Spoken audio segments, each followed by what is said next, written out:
We often take our experiences of the world for granted, assuming that what we see, hear, and feel is a direct representation of the world as it is. However, as the author Robert Anton Wilson reminded us, we are all looking from the point of our own reality tunnel. So, let's now dive deep into this intriguing concept. Our world understanding depends entirely on our sensory nervous system. Our brain interprets these signals, constructing a coherent picture of the world around us. However, this constructed picture is not a replica of reality. It is a simplified, interpreted version our brain creates to help us navigate our environment. Consider the classic philosophical question. If a tree falls in the forest and no one is there to hear it, does it make a sound? The vibrations in the air caused by the falling tree exist, but sound, as we experience it, does not. Sound is a creation of our brain, which interprets these vibrations as auditory experiences. Without a sensory nervous system to process these vibrations, the concept of sound does not exist.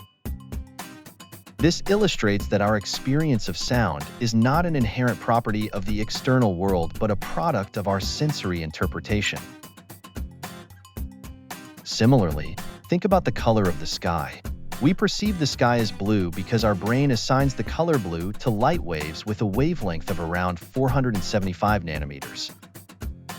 In reality, color is not a property of light itself, but a perception created by our brain. This demonstrates that our perception of color is an interpretive act, not a direct experience of the external world. When we move our heads, our eyes capture blurred images, but we don't perceive this blur. Think about the time when you recorded your first video and how it turned out blurry because you moved too quickly.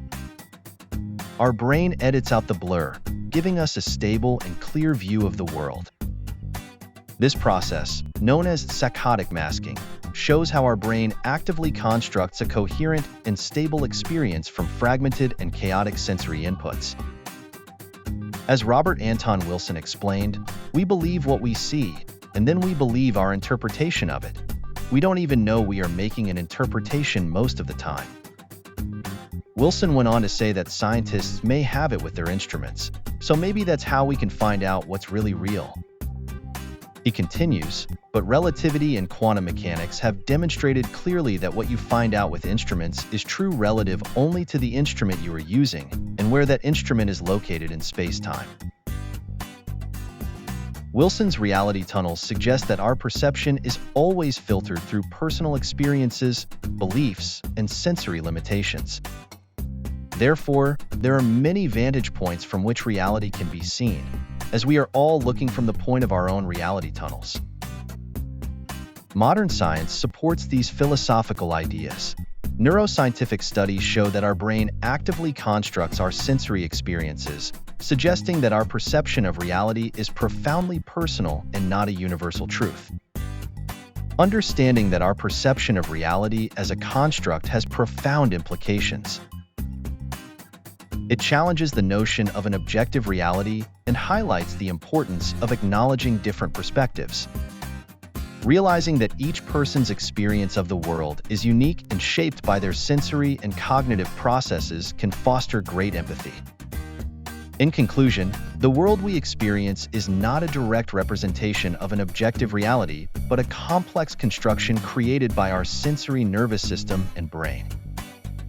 This understanding invites us to question the nature of reality, appreciate the subjectivity of our experiences, and remain open-minded about others' perspectives. As we continue to explore and understand the workings of our mind, we may uncover even deeper insights into reality's enigmatic nature.